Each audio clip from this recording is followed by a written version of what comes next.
Recording live from the Hoban Law Group here in Denver, Colorado, I'm your host, Eric Singular. We're sitting alongside President and founder of the Hoban Law Group, Bob Hoban.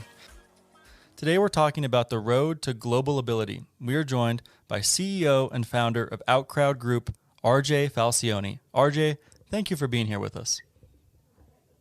Thanks so much for having me, Eric and Bob.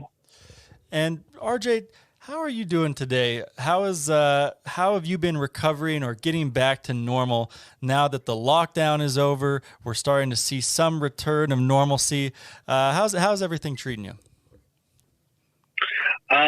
It's been an interesting run since COVID really hit. I was actually in Barcelona, Spain, and was amidst the lockdown there, and was lucky to get out and got back to Colorado. And like so many of others, so we've been in the house for a couple months now, and so it's given us time to focus on business. But it's nice to get back out, on the lake and get back out to camping and things like that. It's certainly been a couple of very interesting months.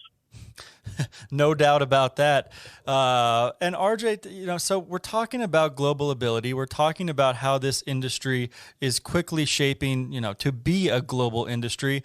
And yet we all have roots. Everybody here on, you, Bob, myself, we all have roots in Colorado. This is kind of where it started for us here in the United States. Take us through your history a little bit and how you came to found the Outcrowd Group. Just give us a sense of all of that. Sure.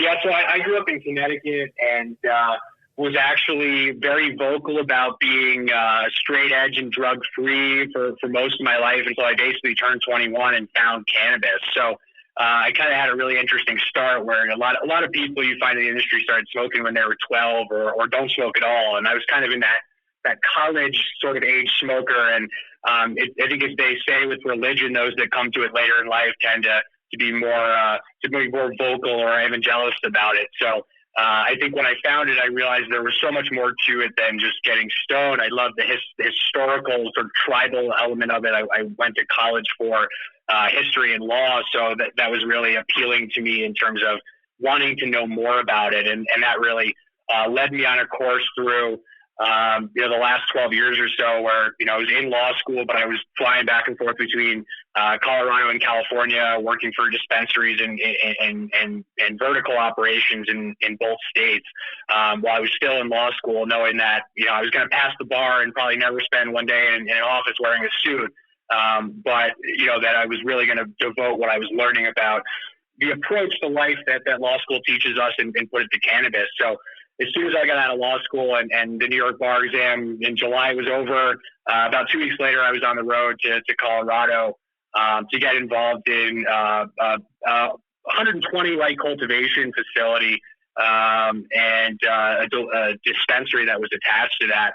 And that's really where I sort of cut my teeth with somebody who'd come out from the East Coast years before and sort of laid the path for it, for being able to do bigger things like that. And I was fortunate to always be in the right place at the right time with my friends here in Colorado, and then the folks that I met in California who, were really the top geneticists and are still some of the most revered geneticists in the market today.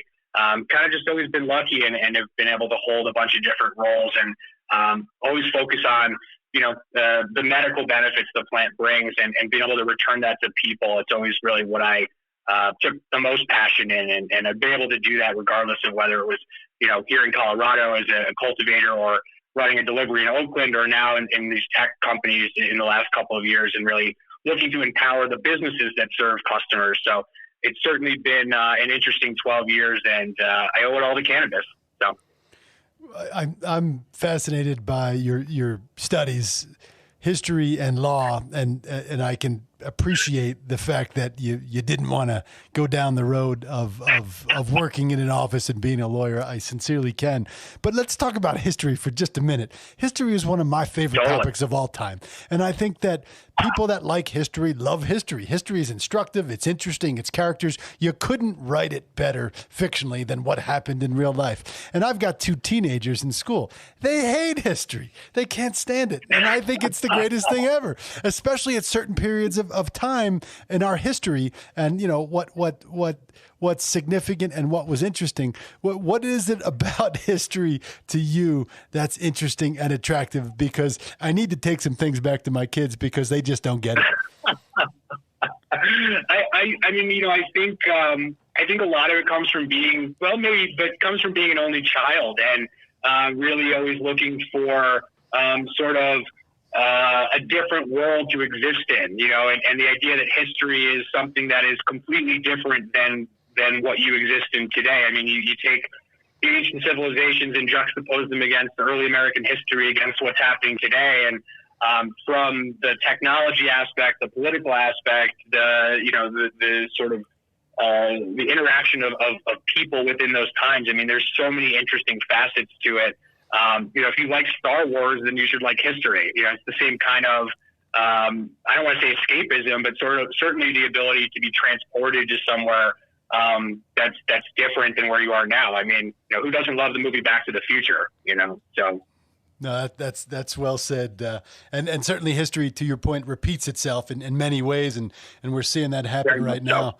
But, you know, when you talk about the globalization or the globalability of the cannabis industry, that's something that we focus on quite a bit. I know you do as well. So maybe comment on that, but start with this notion. I hear this response all the time. Why the heck should I care? Why should I care about the globalization of the cannabis industry? I have a dispensary in Oakland. I have a CBD business in Massachusetts. Why should I care? If the world was only so small as your own neighborhood, you know, you might be king.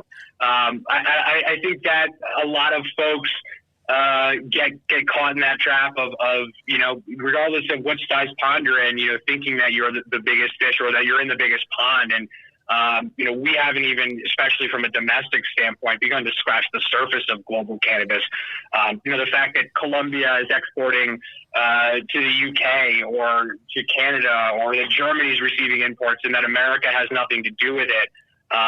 You know, I mean, I just don't understand how you can consider us to be the leading sort of developed country, if that's how you feel about it, and think that, you know, we shouldn't have a role in the global supply chain, if you will. And I think a lot of folks are probably so overwhelmed with just surviving or thriving in their 1 or 20 dispensary chain that, you know, they're probably not looking outside of it. And if they are, then, you know, they're probably one of the few massive companies that are out there, or one of the smaller operators that's nimble enough to be in a couple different places at one time. So, you know, I don't see why you wouldn't care. I think it's the most important topic that you could be concerned with, especially for upstream, midstream businesses. You know, wouldn't you want to be part of that global revolution and part of that global supply chain, as opposed to just selling weed in Oakland? Yeah, I couldn't have said it better myself. That's exactly the point that we talk about. And then you talk about just the excitement of being on the ground in other places. And I know you spend a lot of time in Spain, and you're deeply connected there, and your businesses as it relates to the cannabis industry. And that's an exciting thing too. Yep. And I love your Back to the Future nod, because again, who doesn't love Back to the Future? But I remember that scene in Back to the Future when Michael J. Fox puts on the silver suit and he puts on Van Halen and he puts headphones on, and he was from the future. Every time I go to Europe, and it's getting better, people talk to you and they say, well, we don't know what's going to happen next. And you say very clearly and articulately, oh, it's probably one of 3 things on whatever the issue is. And they look at you with these glossy eyes and they say, how would you know? You must come from the future. And in a certain sense, we do. Tell us how that has allowed you to succeed and thrive, because we do come from the future. And I'm not going to say we've seen it all, because nobody's seen it all, but you've seen enough to have a really good sense of what's next. Yeah, I mean, that's a great lead-in. You know, I mean, Spain I think I first got to Spain maybe 3 or 4 years ago, and predated by my main client there, who's an American-based company based out of California. But 2011 or 12 went there and really started to make inroads and started to figure out what the laws were and how to maneuver within the regulations and things like that. But really, we like to say Spain is probably now about 2015 or 16 California over in Spain. So when I say that, I mean, you still have vendor Tuesdays or vendors coming in without any real regulation or certainly no distribution. There's no tracking. But man, are consumers happy? Are the products amazing? Is there so much identity behind every collective or social club? They're really at that sort of, I don't want to say peak purity, but sort of where, you have the industry running on all cylinders. You have a bunch of really invested and interesting folks putting products out, and the money hasn't really started to dictate or corrode sort of the soul that goes along with it. So history is certainly, repeating itself in Spain in that sense, where we're again seeing this really reminiscent to California recreational adult use legalization, but with some really stark contrasts that I really do believe will help those shops stay grounded in their identities and not repeat history, in the sense that I do not see big money really taking a hold in Barcelona for some time, the way it obviously has in California. You make a good point. And, my own personal experience in Spain, I was tasked probably 3 years ago, maybe closer to 2, with going out and assembling some acquisitions in Spain for a particular client. So I went and visited some clubs in Barcelona, a club in Alicante, a club in Malaga, and we spent time there, and they were well run and they were well organized, and the documentation all was in line. And then, of course, the lawyer sticks his head in and says, all right, well, we need to look at the licensing element of it. So you talked about regulations, or I would suggest the lack thereof. Give us a little sense about the regulatory process, because what I learned in that process a couple of years ago, and I know a lot more about it now, but you probably know much more, is that there's really not a whole lot of formal government approval, except maybe a letter from a local government that says, yeah, you know what, you can go ahead and do this right now until we say you can't do it any further, which of course doesn't give a buyer much comfort. Give us a little description about how that works. Yeah, totally. So I think, if you look at Barcelona specifically, you mentioned some really great other locations, in Malaga being down south, and places like Tenerife, which are sort of like the Puerto Rico, if you will, of Spain, in the sense that they're using similar laws and sort of a property, if you will. But if you look at Barcelona, you've got this really interesting dichotomy between the Catalonian government and the Crown in Madrid. So when they attempted to legalize and really put those regulations in to define, the amount of flower that could be cultivated each year by each social club, and things of that nature, that would have really taken what you just mentioned, it's cool until it's not cool vibe, and turned it into something that was really bankable, that you could rely on to run a business, especially from being outside of that market, if you will. When they tried to put those laws into place, the Crown, basically Madrid, said, you can't do anything without our approval. And that's basically the thread that led to, their revolution attempt a few years back, where, Barcelona and Catalonia was going to leave Spain, basically as a result of the central government in Spain saying, we're not going to allow you to legalize cannabis in this, this simple yet regulated process that would have improved what's there now. So I think that's a really interesting thing to note. And then in terms of, setting up a social club or distributing or selling or growing, it's really still a very gray area the way California was. You have a lot of business owners, especially social clubs. And I think it's important to understand that in Barcelona and in Spain in general, the product is to be consumed within the club. So it's a major different. Like it's a 180 from the way dispensaries operate here domestically. You know, there you're expected to literally smoke the product and not leave with any of it in the club. And these places have a lot of times have full food menus, full bar menus, coffee, desserts. You can bring in food from other places. So it's a very different paradigm to what we're used to in the sense of come in, give us your money, and get out and go on your way here domestically. So, you know, you take sort of all these different pieces and you put together a system that, again, really is operating in the gray area. But, you know, these clubs will say to you, I'm a taxpayer. Of course I'm a legal business. And, you know, how many times did, you know, we hear that in California, I pay taxes. You can't confiscate my product. You can't charge me with a federal, you know, I'm a taxpayer, right? And so, again, those parallels are there and the sort of missing protections are there. But, you know, I think from my experiences, I can't ever recall a conversation where, other than maybe during Spannabis, where there was like a bust or you know, real police activity, or you heard about, you know, a club or a cultivator being shut down or arrested. You know, I know some of our partners there have had situations where the government has come to them and said, we don't want you to produce vape pens a couple of years ago. And they requested that they stopped, and that was done. And now the government has actually come back and said, we prefer if you started putting vape pens back into process because we don't want people smoking on the street. If they vape, so be it. But you have a really, really interesting dichotomy, again, just between the local government, the sort of overseer in Madrid, and then the way these laws are set up with, again, this donation concept to nonprofit social clubs like collectives were in California, but with a consume in the club only setup. So it's very interesting. And, you know, it really does remind me of 2015, 16 in California, where, again, there were laws, but did they really matter? And depending on who you asked or which cop you ran into or which politician. And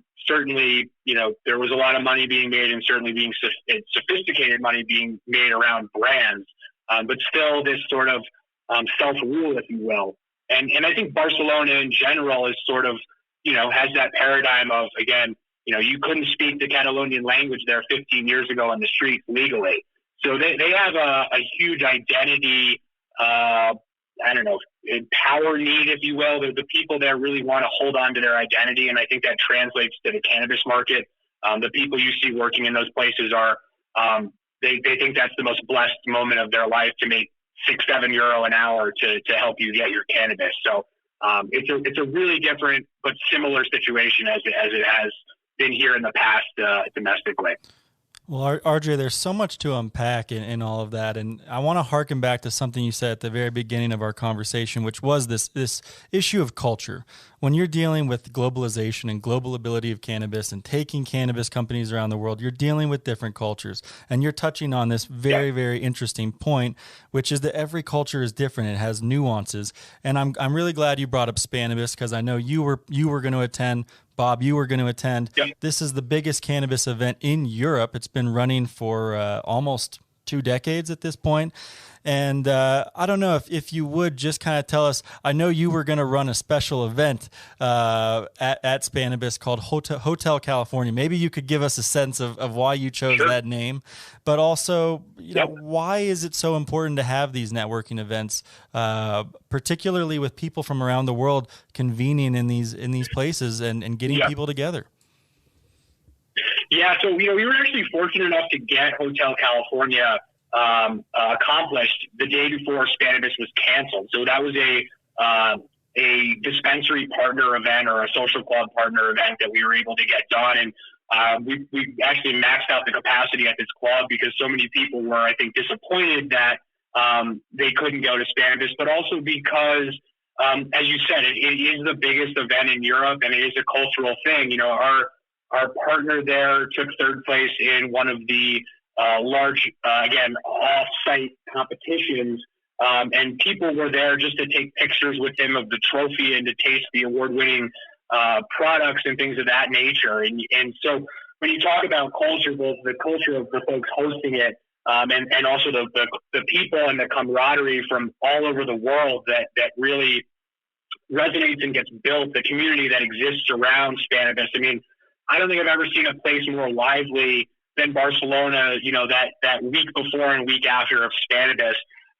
And, the clubs are just alive with so many interesting conversations, so many great products, and just so many people, being humble and open and really being excited to meet each other. And, I think that's what Hotel California was always about for us. And the name was selected by our partners over there who really wanted to get that California, not only, sort of, you can sit down with a group of folks from California and kind of learn from them, which is what it was, but also, that business element of networking and making connections, which again is sort of a new thing for out there because it is so communal or tribal. You have to know people to get ahead. But we were trying to bring some of that, California entrepreneurship. How can we connect and do collective business together to that table and sort of start to progress the paradigm in a way that, allows more people to get involved without losing its identity, which I think is something that I have big hopes for in Barcelona. Well, with Spannabis being on again, off again, off again, on again, there was that whole PR. I wouldn't call it a nightmare, but I just remembered that was supposed to start 3 weeks of European travel, business travel for me, and sitting there and had several friends that were there saying, "No, everything's normal here, everything's normal there," and again, I try to stay away from the news in this day and age because it's just entirely misleading in so many different ways. But at the end of the day, we saw the numbers in Spain going up and up and up, and we knew that it was hit. It was a place that was objectively hit with this early and often. Do you have any inside glimpse or insight into what was going on there in the organizers' minds and what caused it to go the way it went? I don't necessarily want to say that I know everything about everything, but we had a booth at Spannabis in 2019, and I've obviously, because of that, had a number of interactions with the team behind it. I've also worked with High Times in the past to bring the right judges into their newer events where they have less judging, and it's not, really, again, in the community that used to be there, and was working with them to make sure that their event in Barcelona was going to come off right. And it's sort of like being in the middle of a conversation. There's three sides. There's somebody else, Spannabis sides, High Time sides, and the truth. And somewhere in the middle of both of their stories lies the reality. But what I can say is, I think what happened was, they didn't want to be they didn't want to cancel, right? They wanted to let the government cancel. And thereby, whether that was an insurance play, that was you can't blame us, that was our partners want people to come into the city, even if this event doesn't happen. The city is dependent on us to bring people in. I don't know what exactly motivated them to hold that long, but I genuinely believe they wanted to be free of the responsibility for canceling. Now, again, whether that's because they wanted to collect insurance or they didn't want to refund booths or they really just were trying to put the event together regardless of what the rules were, I think you hit the nail on the head, Bob. A lot of people were watching the news, and that city was not nearly as packed as it had been in the last 3 or 4 years that I was there for the event. And, when they ran Masters of Rosin ceremony, which is another off-market or off festival event, if you will, at H2 Social Club, which is probably the biggest club out there. They ran that days early, with an hour to make the award ceremony happen. And there was maybe 50 people there, and 40 of them were the contestants, and me and another friend were 2 of the 10 people that weren't contestants. And usually that's like the hottest ticket. It's impossible to get into. You have to basically buy your way in from either a $1,000 judges kit or a sponsorship, and there was nobody there. So, I don't know if they were, again, trying to cover their own asses or they were trying to bring people into the city. But either way, it was kind of unfortunate the way it all turned out for a lot of people, including myself, because I had another 6 weeks of travel planned after that. Germany, Israel, all over the place. And it obviously didn't come to happen. No, it didn't, but hopefully things will pick up sometime soon. But maybe that's a good place to sort of round things out. How do you envision networking in this day and age? Do you think things are going to get back to quote unquote normal? Let's face it, human beings have a short memory. That's an absolute fact. The 2 or 3 or 4 months of being waylaid or shut down or quarantined, the minute things get back to normal, people are going to start behaving and acting like normal, and this will be just a blip on the screen. We hope. Of course, that's based on what we know right now, which isn't exactly the most informed scenario given political leadership around the world. But what are the next steps for events, large gatherings, networking? Yeah, I think the major takeaway from COVID and obviously also the George Floyd or Black Lives Matter movement. I think a lot of businesses throughout the supply chain, ancillary, what have you, have come to look at the concept of ROI, or return on investment, in a lot stronger of a light than they ever had. I think you're going to see a lot of people questioning whether they were really getting the return on the large events that they thought they were. And I think that's going to be super dependent on how these virtual events go. I know MJ's got one going on. I know Hall of Flowers is doing one. I just got an email from Sensi that's doing one. So, there's a push to virtual events. And, to be blunt, with Outspoke, which is our supply chain management platform, we were looking at facilitating virtual meetings and selling experiences back in Q3 of 2019, and people are like, nobody's going to attend that. That's way too far in advance. It's the same concept as a Dutch auction. You're way too ahead, blah, blah, blah. And now, everybody and their brother and sisters hosting webinars or virtual networking events, right? So I think there'll be a balance that goes on there. I think you'll see more impactful experiences at events, whether that is because there's smaller attendance or because, again, there's more of a question of, is there ROI around this, or is it worth it? I think you'll see an improvement to events because of it. It's really just a matter of when you're going to be able to get 30,000 people back in the Las Vegas Convention Center, whether that's going to be this year or next year, or if this is going to continue to be a cycle of sort of COVID-related situations that continue to sort of force virtual networking. Yeah. Well, and it does just seem, on that topic of Globalability, and Bob, I think you would agree with this, that being in a room with other people who are from around the world and getting to share experiences and talk about this industry, it is a valuable thing, and it is hard to replicate in the virtual sphere. But that's just where we are right now. And this has been an absolutely wonderful conversation, and I'm hoping you would even consider being our Spain correspondent here on the Hoban Minute, RJ. Just with how knowledgeable you are and on top of everything that's going on over there. But we couldn't be happier to have you on, and thank you for sharing your experience and perspective. Well, and I would just say, as things continue to evolve, please think of us as well. And we're definitely following what you're doing, and we hope to have you again on the podcast sometime soon. Totally. Well, I really appreciate y'all having me, and been a big fan of the work that Bob, you've led, and the team behind you, and for a very long time. So honored to have had this conversation, and yes, would love to be a boots on the ground Spain voice for Hoban anytime.